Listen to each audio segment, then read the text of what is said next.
Hi students, कैसे हो आप सब लोग। उम्मीद करता हूँ सब बहुत बढ़िया होंगे। और आज अपन वेक्टर में मल्टीप्लिकेशन सीखेंगे कि मल्टीप्लिकेशन कैसे होता है वेक्टर का।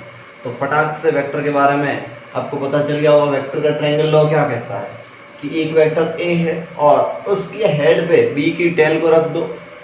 इनका है ना एंगल मत चेंज करना। ए वेक्टर ऐसे दे रखा, बी ऐसे रखा, बस जस्ट पुट कर देना, पैरेलली शिफ्ट करके क्या कर देना, पुट कर देना, तो आपको ए प्लस बी मिल जाएगा। क्या मिल जाएगा? ए प्लस बी मिल जाएगा। ओके, ए वेक्टर का माइनस ए बनाना हो ना, ए लिंक रहा है तो माइनस ए में कुछ नहीं, उतनी लेंथ का अपोजिट एरो बना दो तो आपका हो जाएगा माइनस ए। ओके, अब ये था पैरेललोग्राम लॉ। इससे क्वेश्चन बहुत ज्यादा आता है। एक वेक्टर ए एक वेक्टर बी, दोनों के टेल से टेल जुड़ी होनी चाहिए। ये टेल टू हेड या हेड टू टेल मेथड बोलते हैं इसको। इसको क्या बोलते हैं? Head to tail method. ठीक है, इसमें देखो, इसमें दोनों टेल टेल जुड़ी हुई है। Vector A and vector B की टेल जुड़ी हुई है। आपको क्या बनाना? सबसे पहले पैरेललोग्राम बना लेना है। पैरेललोग्राम बनाने के बाद जो टेल से टेल मिली हुई है वहां से जो डायगोनल होगा वो रिजल्टेंट वेक्टर होगा। कहीं ना कहीं ये ट्रायंगल लॉ जैसा ही है। देखो वेक्टर ए यहाँ पे और वेक्टर बी को यहाँ पे मैं शिफ्ट कर दूं तो देखो ए प्लस बी आर के इक्वल तो आर। बस लिखने का तरीका अलग है। ये फॉर्मूला याद होना चाहिए, R equal to A square plus B square plus 2ab cos theta. Theta क्या है? वेक्टर ए एंड बी के बीच का angle, where theta is angle between A and B. Theta क्या है? Angle between vector A and B. Okay, और alpha क्या है? अल्फा ये है कि ए से रिजल्टेंट कितने एंगल पे, वेक्टर ए से रिजल्टेंट किस एंगल पे। तो अल्फा के लिए फॉर्मूला था tan alpha equal to b sin theta upon a plus b cos theta. याद होना चाहिए। कैसे किया था? यहां से परपेंडिकुलर ड्रॉ किया था।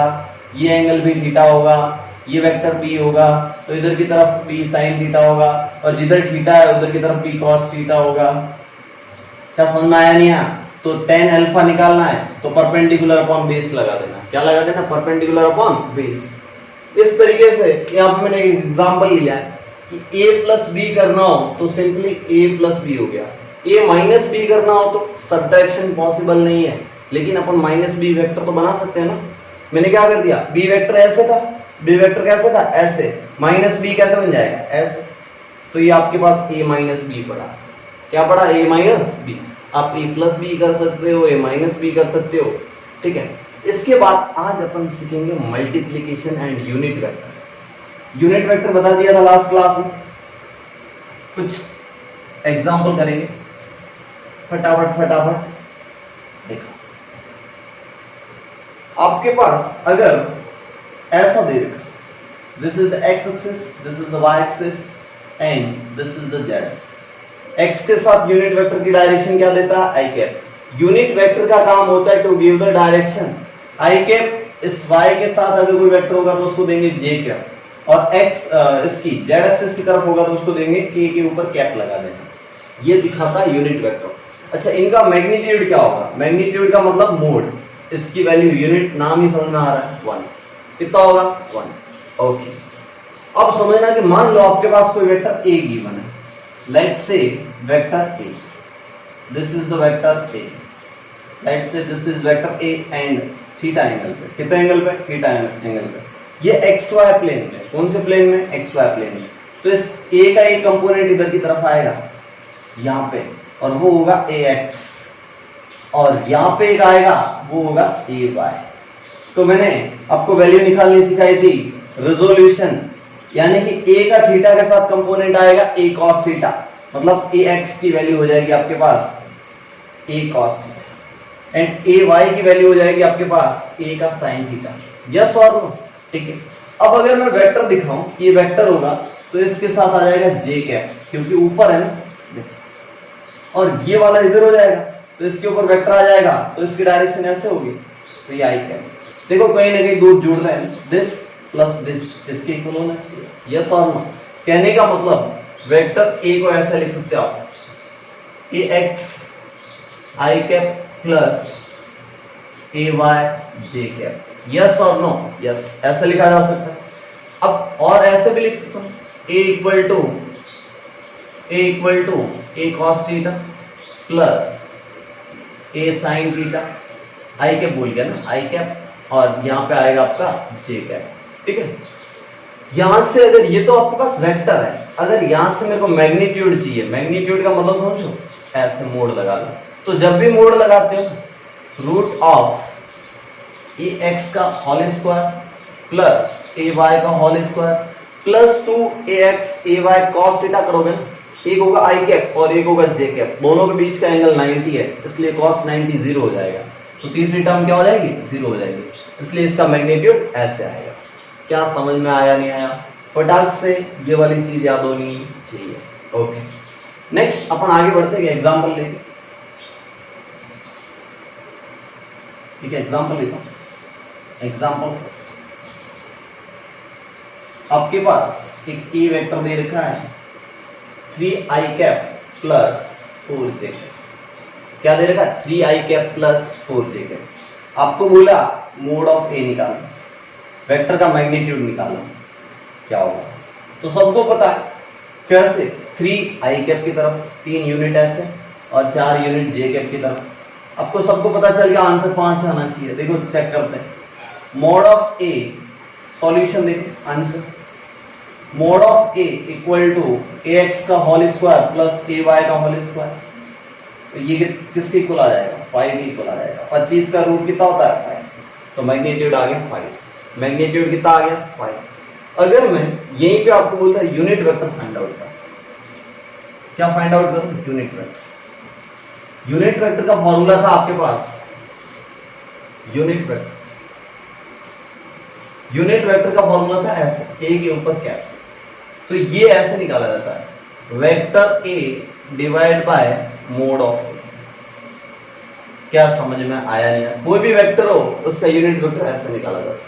ओके, तो आपको इसका ए कैप निकालना है। फर्स्ट क्वेश्चन ये था, सेकंड क्वेश्चन यूनिट वेक्टर निकालना। तो यूनिट वेक्टर के लिए आप क्या करोगे, ए कैप, यहाँ एक और क्वेश्चन लिख लेता हूं, ए कैप फाइंड आउट करो। क्या फाइंड आउट करो, ए कैप। तो A cap simply vector A, vector A क्या है, 3i cap plus 4j cap divide by mod A की वैल्यू कितनी आई, 5। मोड ए की वैल्यू कितनी आई, 5। तो यहाँ आ गया 5। तो आपके पास ए कैप कितना आ गया, 3/5 i cap plus 4/5 j cap. 3/5 i cap plus 4/5 j cap. This is your answer. क्या समझ में आया, नहीं आया? तो सारे बच्चे इस एग्जाम्पल को नोट कर लेंगे। यूनिट वेक्टर का आइडिया होना चाहिए कैसे निकालते हैं।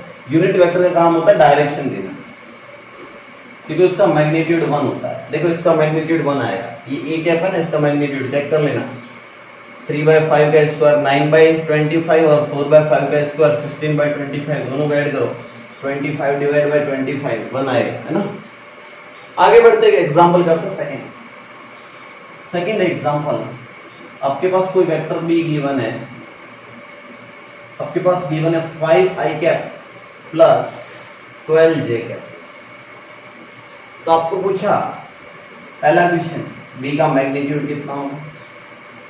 सेकंड पूछा बी कैप फाइंड आउट करो, यूनिट वेक्टर क्या होगा। क्वेश्चन मार्क लगा रहा हूं, आपको ऐसे लैंग्वेज में लिख सकते हो, find out magnitude of vector B and unit vector of B, ऐसे लिख सकते हो। बट समझो ना यार, क्यों टाइम खराब कर। ओके, तो बी कैप कैसे निकालोगे फटाक से। ये है bx और ये क्या है by। तो ओके, मैग्नीट्यूड चाहिए तो रूट ऑफ 5 का स्क्वायर प्लस 12 का स्क्वायर। ऐसा क्यों, क्योंकि एक आई कैप में है दूसरा जे कैप में, तो दोनों के बीच का एंगल 90 है, तो कोई टेंशन नहीं। ओके, तो ये फटाक से कितना आ जाएगा, 5 का स्क्वायर 25 और 12 का स्क्वायर 144। 25 और 144 कितना होता है, 169, और 169 कितना हो जाएगा, 30। ओके, तो मोड ऑफ बी मैग्नीट्यूड आ गया आपके पास 30। एक आंसर आ गया 30, एक आंसर कितना आ गया 30। अब आपको क्या निकालना, B cap. B cap simply formula याद करो, vector B divide by mod of B. Vector D divide by mod of B. Vector B क्या है, 5i cap divide by 13 plus 12j cap divide by 13। यही तो होगा ना, नीचे इससे डिवाइड कर दिया, इस वेक्टर को डिवाइड कर देना। तो आपके पास बी कैप होंगे। क्या समझ में आ रहा है, नहीं आ रहा? तो इस टाइप के क्वेश्चन आपको कर लेंगे, है ना। आगे बढ़ते हैं, थोड़ा सा लेवल और बढ़ाते हैं।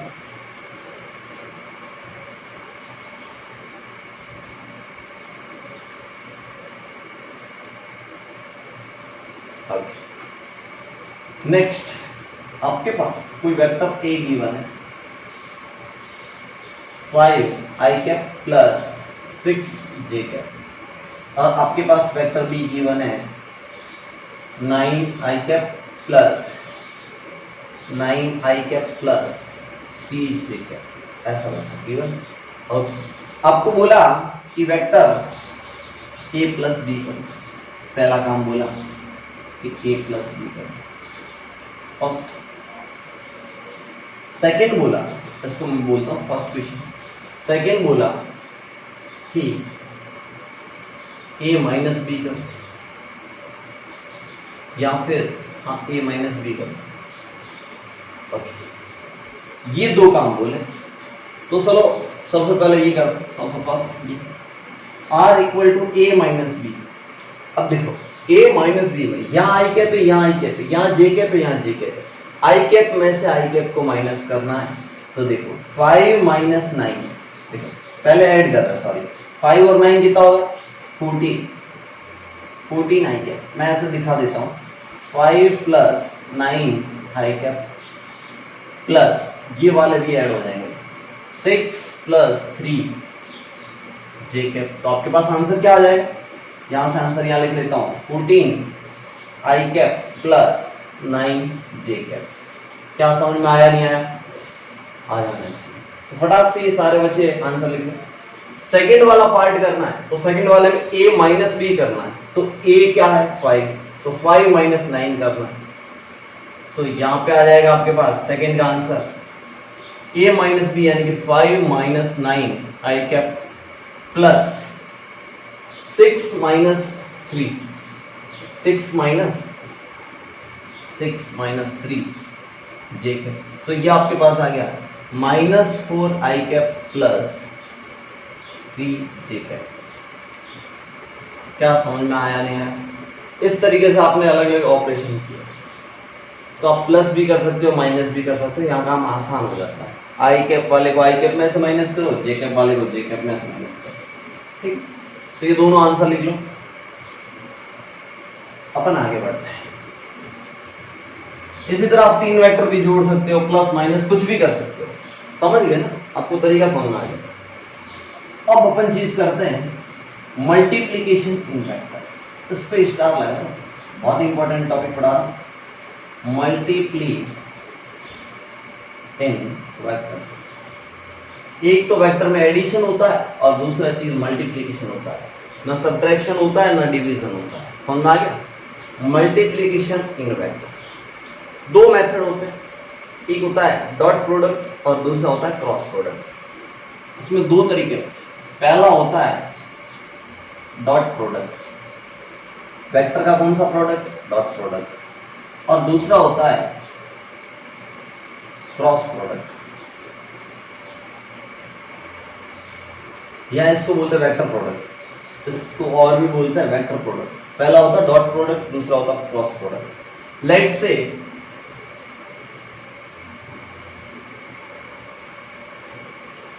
we have two vectors, a and b. Let's have two vectors a and b. Let's have two vectors a and b. अब क्या बोला, अब डॉट प्रोडक्ट का मतलब क्या होता है, इस डॉट प्रोडक्ट को दिखाता हूं। डॉट प्रोडक्ट में सिंपली क्या होगा, a बीच में क्या आएगा, डॉट, फिर आएगा बी, ऐसे। और क्रॉस प्रोडक्ट में क्या आएगा, क्रॉस आएगा बीच, ऐसे क्रॉस। तो समझ में आया नहीं, A dot B and A cross B, ये दो रिप्रेजेंटेशन होता है। थोड़ा टफ लगेगा, धीरे धीरे मेरी बातें सुनना। रिप्रेजेंटेशन होता है, बीच में डॉट आएगा, डॉट प्रोडक्ट, और ऐसे बोलते हैं क्रॉस प्रोडक्ट। डॉट प्रोडक्ट होता है एक तरीके से स्केलर प्रोडक्ट, इसका दूसरा नाम होता है, ये आंसर आएगा वो आपका स्केलर आएगा, स्केलर प्रोडक्ट भी बोलते हैं। और इसको बोलेंगे वेक्टर प्रोडक्ट। इसका आंसर आएगा वो वेक्टर में आएगा। क्या समझ में आया नहीं आया? अब देखो धीरे धीरे धीरे धीरे सॉल्व करता है।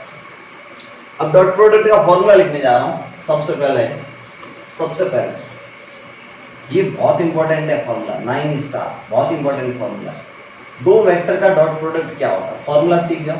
ए dot B equal to mod of A, mod of A, mod of B, और दोनों के बीच का angle. Where theta is what? Where theta angle between A and B, angle between A and B.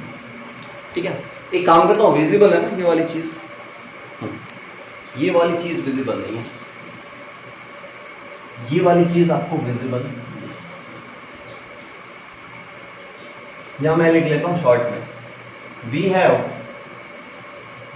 To vector A and B. अब visible इतना लिख लो,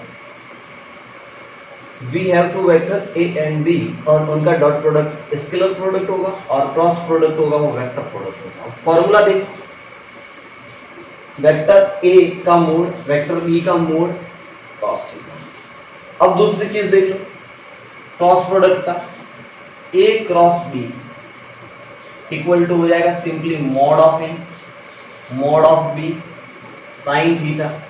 इसके साथ आता है एन कैप, और एन कैप क्या है? इससे मत डरो, एक तरीके से यूनिट वेक्टर है। मतलब समझो, इन दोनों का जब क्रॉस प्रोडक्ट करोगे ना तो वेक्टर आंसर आएगा। तो वेक्टर आपकी डायरेक्शन जरूरी है।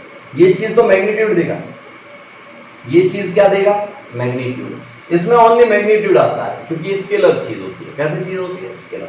लेकिन ये वेक्टर चीज होती है, मैग्नीट्यूड के साथ डायरेक्शन, और डायरेक्शन सिर्फ ये डायरेक्शन एन कैप किधर होगा? आप सुनना, ये एन कैप किधर होता है? सुनना मेरी बात है, ए क्रॉस बी। लेट से अगर आपके पास ए इधर है और बी इधर है, जब इनका क्रॉस करोगे तो इसके परपेंडिकुलर बाहर की डायरेक्शन में वेक्टर आएगा, क्योंकि ए की तरफ अंगूठा करना। अभी आपको मैं राइट हैंड पाम रूल सिखाऊंगा। कौन सा? Right hand palm rule.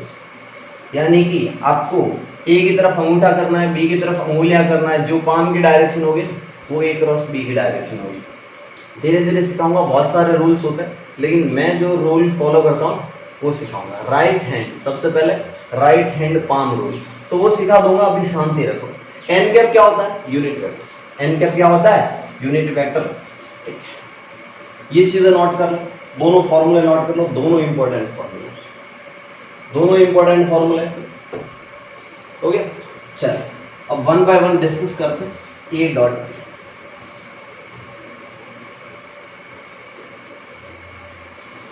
आपके पास दो वेक्टर है।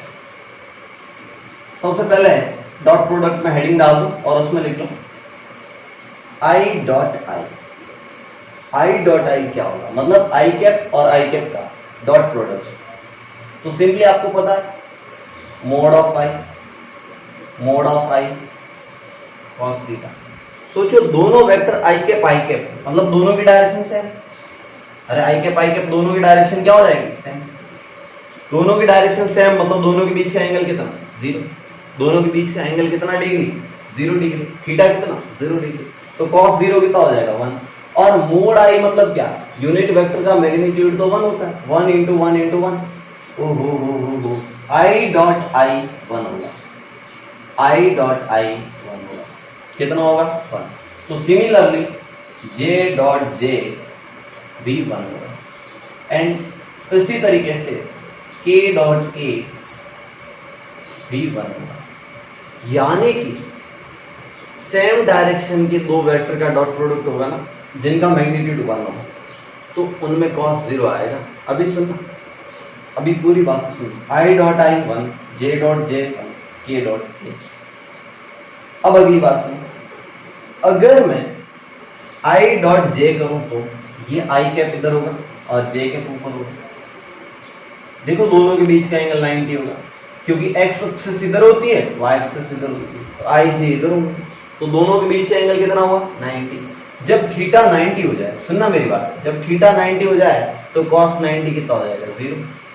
cos 90 कितना हो जाएगा 0। और जैसे ही cos 90 0 आ जाएगा तो डॉट प्रोडक्ट में आंसर भी 0 आ जाएगा।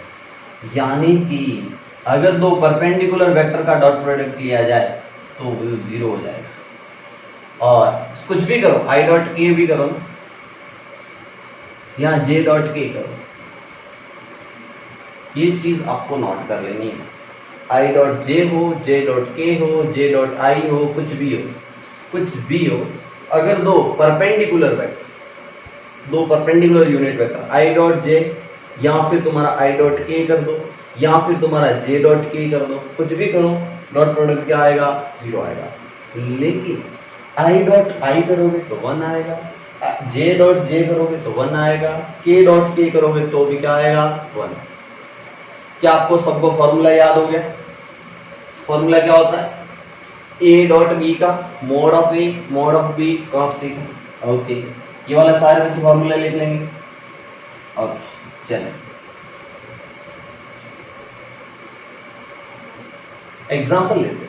आपको धीरे धीरे मैं एग्जाम्पल हो ना, आराम से सुनना है, डरना मत। एग्जाम्पल फर्स्ट, आपके पास कोई vector a equal to 3i cap and b equal to 4i cap. आपको चाहिए a डॉट b क्या हो?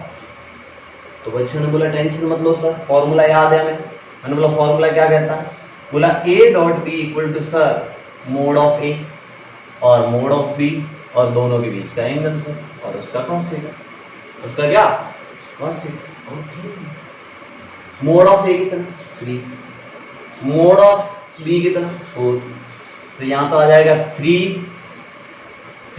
इंटू 4 इंटू, ये 34 मत समझना, मल्टीप्लाई 3 इंटू 4। अब देखो यहाँ भी आई कैप और यहाँ भी आई कैप, मतलब दोनों की डायरेक्शन सेम, यानी कि दोनों की डायरेक्शन क्या सेम, यानी कि दोनों के बीच का एंगल कितना 0 डिग्री, और cos 0 कितना होता है 1, तो cos 0 डिग्री सिंपली कितना आ जाएगा 12। तो आपका आंसर आ जाएगा a dot b 12। a dot b कितना आ जाएगा 12, a डॉट b कितना आ जाएगा 12। तो ये चीज समझ में आ गई होगी। तो थोड़ा सा लेवल और बढ़ाते हैं, सेकंड क्वेश्चन, ये क्वेश्चन समझ में आ गया होगा। सेकंड क्वेश्चन बोलता है कि आपके पास a equal to 3i cap and b equal to 4j cap. Sir अब क्या होगा? a डॉट b क्या होगा? आंसर अगेन सेम क्वेश्चन, बस मैंने थोड़ा सा चेंजेस किया है, यहाँ पे j कैप कर दिया। तो i 3 इधर होगा 4 इधर होगा, तो दोनों के बीच डॉट प्रोडक्ट लोगे तो cos 90 आ जाएगा। कितना आ जाएगा? cos 90। तो a डॉट b 0 आ जाएगा, a डॉट b क्या आ जाएगा 0 आ जाएगा, क्योंकि जैसे ही 3 इंटू 4 तो हो रहा है लेकिन 0 से मल्टीप्लाई होगा, 0 बना देगा ना 0। तो रीजन क्या लिख लो? रीजन क्या होगा? Theta equal to 90, so cos 90 equal to 0, cos 90 equal to 0, क्योंकि डॉट प्रोडक्ट में cos थीटा आता है। कौन आता है? cos theta. अब लेवल और बढ़ाते हैं, question number third. Question third क्या बोल रहा है? अब थोड़ा और अच्छा question, vector a equal to i cap plus 2j cap, vector b equal to 3i cap plus 4j cap, ऐसे करते हैं। अब बोला कि a dot b find out करो, a dot b find out करो। सर पहले तो इस वेक्टर का एंगल क्या होगा, इस वेक्टर का एंगल क्या होगा? मैंने बोला ऐसे में। दूसरा तरीका बताता हूँ मैं, एक तो फॉर्मूला होगा उससे आंसर आ जाएगा कि आप क्या लिखोगे? a डॉट b को मोड ऑफ a करो, मोड ऑफ b करो, और फिर दोनों के बीच का एंगल लिखो। इसमें तेरे उड़ जाएंगे तोते, मतलब ये थोड़ा सा टफ हो जाएगा, इसलिए क्या करो, सीधा i डॉट i करो। तो देखो a डॉट b में कैसे लिख रहा हूँ, a डॉट b, बीच में डॉट दिख रहा है, इक्वल टू, ऐसे सिंपली a वेक्टर क्या है i प्लस 2j, बीच में क्या है डॉट प्रोडक्ट, और यहाँ क्या है 3i प्लस 4j। अब मेरी बात का सुनना, मेरे को ढंग से सुनना, नहीं तो समझ में नहीं आएगा। आई का डॉट करूं आई से, तो आई का डॉट आई से करूंगा तो 1 आएगा, और यहाँ आगे 1 है और यहाँ 3 है, तो सबसे पहले आ गया 3 into 1 I dot I, plus इस आई का मैं डॉट करूं जे से तो 0 आ जाएगा, तो 1 इंटू 4 और साथ में आएगा आई डॉट जे, प्लस अब किसकी बारी आएगी 2 की, तो 2 बीच में डॉट आई से करो, 2 इंटू 3 कितना हो जाएगा 6 J dot I, J dot. अब इसका 2 का करूं मैं 4 से तो कितना आ जाएगा 8 जे डॉट जे। अब समझो I dot I 1, J dot J 1, ओहो हो, तो तुम तो 1 बन गए और तुम भी 1 बन गए, I dot J 0, J dot I कुछ भी करो ना परपेंडिकुलर वेक्टर का 0 यहाँ है डॉट प्रोडक्ट, ओहो हो, मतलब तुम भी 0 तुम भी 0, तो 3 प्लस 8, क्योंकि ये तो 1 बन जाएगा ना, तो ये आ गया आपके पास 3 प्लस फाइनल आंसर आएगा 3 और 8 11, फाइनल आंसर कितना आ गया 11, ए डॉट बी कितना आ गया 11, फटाक से। हमेशा आंसर स्केलर आ रहा है, स्केलर समझो नंबर आएगा कोई नहीं, ओके, डायरेक्शन नहीं आएगी। सारे बच्चे पोज करके नोट कर लो। नेक्स्ट क्वेश्चन, क्वेश्चन नंबर 4, आपके पास एक वेक्टर दे रखा है 2i cap plus 5j cap, और बी वेक्टर दे रखा है 2i cap plus 9j cap. अब इससे डरना क्या, ए डॉट बी कराएगा सर, ए डॉट बी क्या होगा, ए डॉट बी क्या होगा, अब देखो ए डॉट बी निकालना। सबसे पहले मैंने बोला ऐसे लिख, A dot B equal to, ऐसे लिख लो 2i cap plus 5j cap, बीच में आएगा डॉट प्रोडक्ट, फिर 2i cap plus 9j cap, okay, फिर 2i का 2i से तो 4 हो जाएगा, अब 1 आ गया आई डॉट आई, फिर इसका j से 0 आ जाएगा, फिर इसका 5 का 2 से j डॉट आई 0 हो जाएगा, फिर 5 का 9 से 45 हो जाएगा, 45 और 4 कितने हो जाएंगे 49, तो आपका आंसर कितना आ गया 49, आंसर कितना आ गया 49। इस तरीके से एक और खास बात, अगर आपने यहाँ a डॉट बी किया, एक बच्चा बोलता सर मैं b डॉट ए करता तो, b डॉट ए करता तो क्या होता, तू b डॉट ए भी करता ना तो भी आंसर सेम आता, 2 डॉट 2 4 और 9 इंटू 5 45, बाकी तो इसका और इसका तो 0 हो जाना, क्योंकि j और i 0, j और i और j 0, यानी कि a डॉट बी कर या b डॉट ए कर एक ही तो बात है, ओहो, a डॉट बी कर या b डॉट ए कर एक ही बात है। चलो तो एक कॉपी के ऊपर नया रूल लिख लो 5 स्टार लिख, a डॉट बी करो या तुम b डॉट ए करो, एक ही आंसर आना है, कुछ भी करो तुम्हारा answer same, a dot B करो या b डॉट ए करो। क्या समझ में आ रहा है नहीं आ रहा, अच्छे से देखो, अच्छे से देखो। चलो एक होमवर्क देता हूं, थोड़ा सा टफ क्वेश्चन,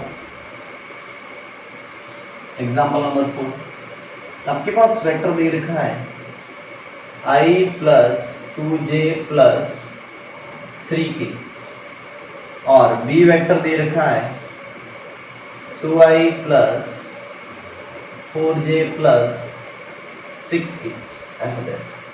अब बोला क्या a डॉट बी करो, a डॉट बी करो, आपको पता है कि i डॉट j करो या i डॉट k करो आंसर तो 0 आना, क्योंकि i डॉट i ही 1 बनाएगा, बाकी i और j भी परपेंडिकुलर होते हैं। क्यों, ऐसा क्यों बोल रहे हो सर, देखो ये होता है i कैप इधर की तरफ, j कैप इधर की तरफ, और इसके परपेंडिकुलर इधर होता है k कैप, तो ये एंगल भी 90, सारे 90 90 होते हैं, म्यूचुअली परपेंडिकुलर,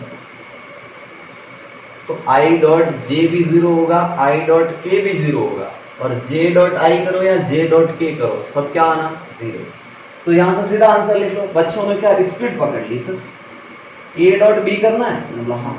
बोलेगा सर इसके आगे 1 है, तो 1 into 2 2 plus 2 into 4 8 plus 3 into 6 कितना हुआ 18। इसका सर नहीं करूंगा क्योंकि 0 आएगा, तो ये ऐड कर दो।